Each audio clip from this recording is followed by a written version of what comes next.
Good morning students. Today we will talk topic about database models.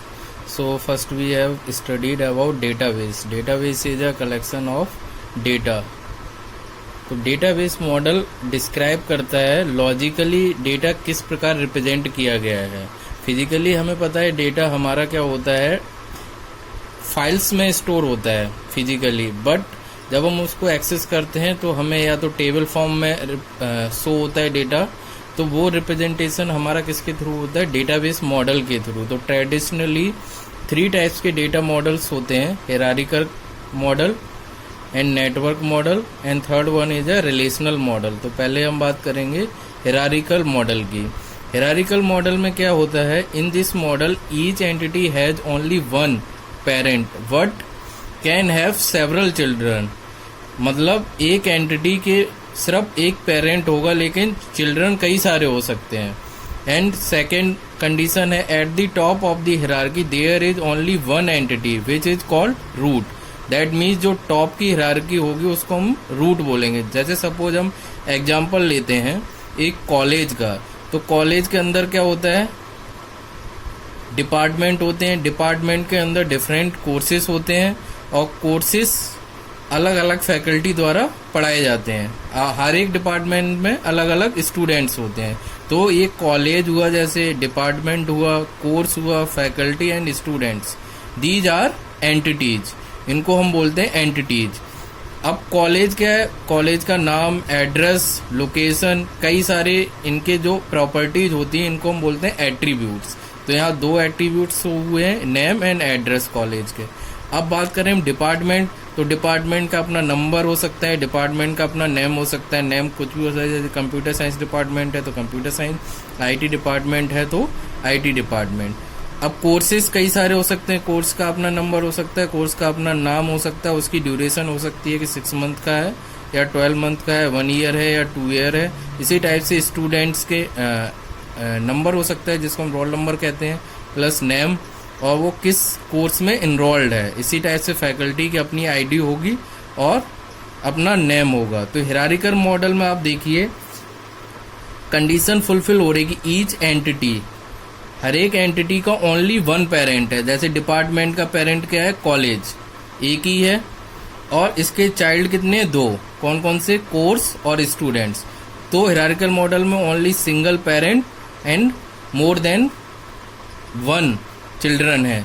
तो ये hierarchical model को satisfy करता है. और जो टॉप पे हिरार्की का हो इसको हम रूट कहेंगे. दैट मीन्स कॉलेज हमारा क्या कहलाएगा, रूट नोड.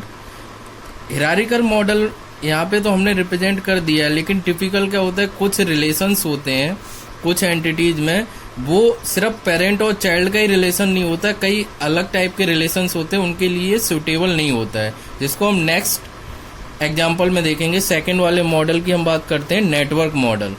नेटवर्क मॉडल में क्या होता है, in this model entities are organised in a graph which some entities can be accessed through several paths. That means अभी हमने बात की थी हिरारिकल मॉडल में, उसमें क्या होता था, पेरेंट और चाइल्ड का रिलेशनशिप होता था.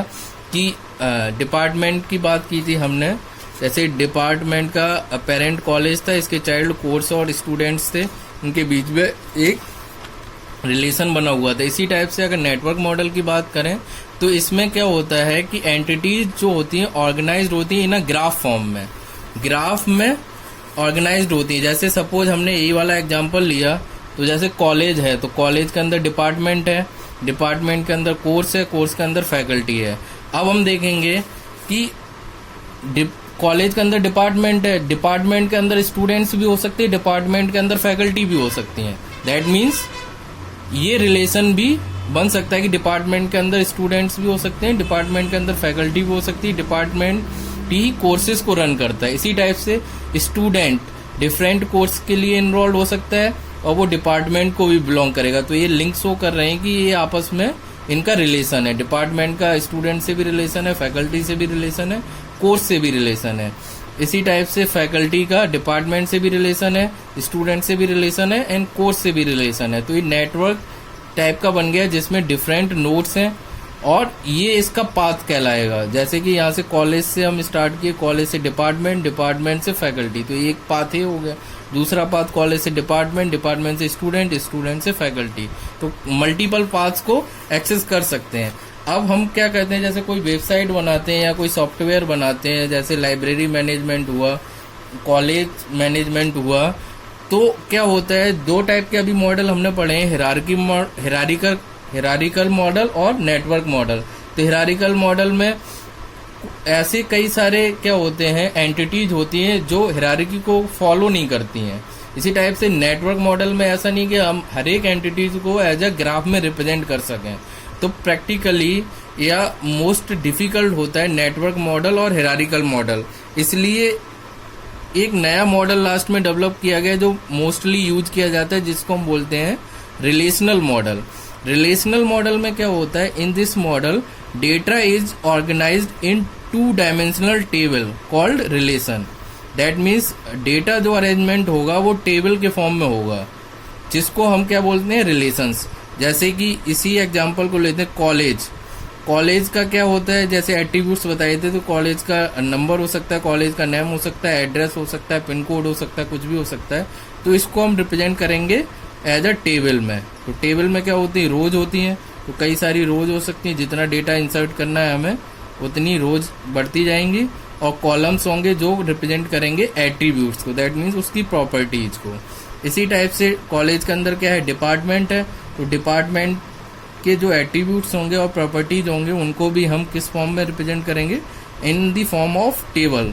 तो टेबल, डिपार्टमेंट, नंबर, नेम, ये इनके एट्रीब्यूट्स हो गए। इसी टाइप से अब यहाँ शो किया गया है कि कॉलेज और डिपार्टमेंट में रिलेशन है आपस में, तो ये आपस में लिंक है। इसी टाइप से डिपार्टमेंट के अंदर कोर्सेस हैं, तो ये आपस में लिंक है, तो इन्हें टेबल फॉर्म में रिप्रेजेंट किया गया है। जैसे ये एट्रीब्यूट्स हुए, course number, course name, department number, जो इसमें लाई कर रहे हैं। फैकल्टी का आईडी हो गई, फैकल्टी का नेम हो गया, फोन नंबर हो गया, कोर्स हो गया। इसी टाइप से स्टूडेंट्स की इंफॉर्मेशन। अब होता क्या है कि रिलेशनल मॉडल ही हम बेसिकली यूज करते हैं। जब भी हम कोई डेटाबेस बनाते हैं तो हमें बताया जाता है कि डेटा जो होगा वो एक्सेस होगा in the form of table, और इंसर्शन भी होगा in the form of table. That means अगर हमें कोई डेटा इंसर्ट करना है तो हमें उसका टेबल का नेम पता होना चाहिए। टेबल नेम जैसे यहाँ कॉलेज है, तो हम कॉलेज नेम है, अगर नेम इंसर्ट करना है तो हम उस टेबल पे जाएंगे और नेम को इंसर्ट कर देंगे। इसी टाइप से अगर कॉलेज का उसका एड्रेस इंसर्ट करना है तो एड्रेस इंसर्ट कर देंगे। तो इस टाइप से ये जो मॉडल होते हैं ये बेसिकली यूज किए जाते हैं किसी भी पर्टिकुलर सॉफ्टवेयर को डिजाइन करने के लिए। ये हमें लॉजिकली व्यू प्रोवाइड कराते हैं। हमें तो पता है कि फिजिकली डेटा जो स्टोर होता है वो फाइल्स में होता है। बेसिकली जो डेटा स्टोर होता है वो in the form of files होता है। ये कंप्यूटर सिस्टम के अंदर फाइल्स पड़ी होती हैं, लेकिन फाइल्स जो जैसे कि ये सपोज कॉलेज का एग्जांपल लिया तो डेटा हमें रिप्रेजेंट तो भले ही हो रहा है कॉलेज, डिपार्टमेंट और फैकल्टी, कोर्स अलग अलग टेबल में। क्या पता है कि ये पूरा डेटा 2 फाइल के अंदर ही स्टोर हो जाए। तो लेकिन फिजिकली को हम देख के हम नहीं बता सकते कि कैसे डेटा को एक्सेस किया जाए। और जो यूजर होता है उसको फिजिकल लोकेशन से कोई मतलब नहीं रहता कि डेटा को कैसे स्टोर किया गया है, कहाँ स्टोर किया गया है, हार्ड डिस्क में स्टोर है, कहाँ पे स्टोर है, उससे कोई मतलब नहीं। उसको तो डेटा रिप्रेजेंट होना चाहिए कैसे दिख रहा है और कैसे उसमें स्टोर हो रहा है। इसके बाद हम नेक्स्ट टॉपिक पे बात करेंगे नेक्स्ट लेक्चर में, वो होगा हमारा कोर्स 12 रूल, जो रिलेशनल मॉडल के लिए जनरेट किया गया है कि कौन सा जब वो रूल्स सेटिस्फाई करेंगे 12 रूल्स तो वो मॉडल हमारा रिलेशनल मॉडल कहलाएगा। उसको हम बात करेंगे नेक्स्ट लेक्चर में।